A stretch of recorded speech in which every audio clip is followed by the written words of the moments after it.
Good morning India. आज का सवाल है कि कुंभ स्नान करने से सारे पाप धुल जाएंगे क्या सर? बहुत अच्छा सवाल है। इससे अच्छा सवाल कुछ हो ही नहीं सकता है। जहां तक कुंभ स्नान करने से सवाल है तो मैं तो कहूंगा कि कुंभ सबको स्नान करनी चाहिए। ज्यादा से ज्यादा आदमी को स्नान करनी चाहिए, क्योंकि फायदा ही होगा, नुकसान नहीं होगा। पर सवाल उठता है कि आज का सवाल है कि क्या सर सारे पाप धुल जाएंगे? तो सारे पाप कभी नहीं धुलेंगे। सारे पाप धोने का एक ही तरीका है। पाप धोया जा सकता है कर्म से। वाल्मीकि पहले क्या था? वाल्मीकि पहले डकैत था, पर उन्होंने कर्म किया, रामायण की रचना की, और उसके बाद वाल्मीकि पूजे जाने लगे। तो पाप अगर धोया जा सकता है तो कर्म के माध्यम से ही धोया जा सकता है। इसके अलावा कोई और माध्यम नहीं है जो आपका पाप धो दे। बहुत सा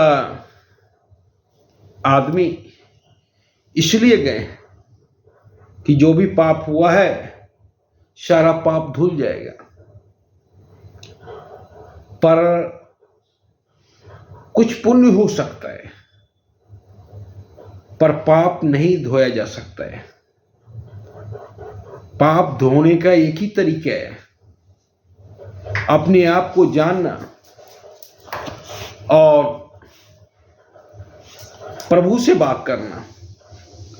और वो तभी संभव हो सकता है जब आप अपने आप को जानो कि आप हैं कौन। और जानने का एक ही तरीका है कि सबसे पहले ये पता करना कि प्रभु आपको इस पृथ्वी पर किस काम के लिए बनाए हैं। अगर ये पता चल जाए तब उसी काम में दिन रात झोंक दो। अगर आपको म्यूजिक में मन लगता है तो 24 घंटा म्यूजिक, अगर पेंटिंग में मन लगता है 24 घंटा पेंटिंग करो, साधना में मन लगता है 24 घंटा साधना करो, क्रिकेट में मन लगता है झोंक दो दिन रात। अगर आप डांस कर सकते हो दिन रात झोंक दो। तभी आपको पता चलेगा कि एक ऐसा मुकाम आता है जब आपको लगेगा कि इससे अच्छा कुछ नहीं हो सकता है, और तभी परम आनंद की प्राप्ति होने लगती है। और परम आनंद की जब प्राप्ति हो तब परमात्मा से मुलाकात होगी, और जब परमात्मा से मुलाकात हो गया तो सारा पाप धुल गया। तो पाप धोने का एक ही तरीका है कर्मयोग। जिस तरह वाल्मीकि जी ने अपने आप को कन्वर्ट किया, सारा पाप धुल गया, क्योंकि वाल्मीकि जी पहले डकैत थे। उसके बाद जब रामायण की रचना किए तो वाल्मीकि जी को सभी पूजने लगे, सारा पाप धुल गया। तो कर्म के थ्रू हम पाप को धो सकते हैं, पर गंगा स्नान, कुंभ स्नान करने से पाप नहीं धोया जा सकता है।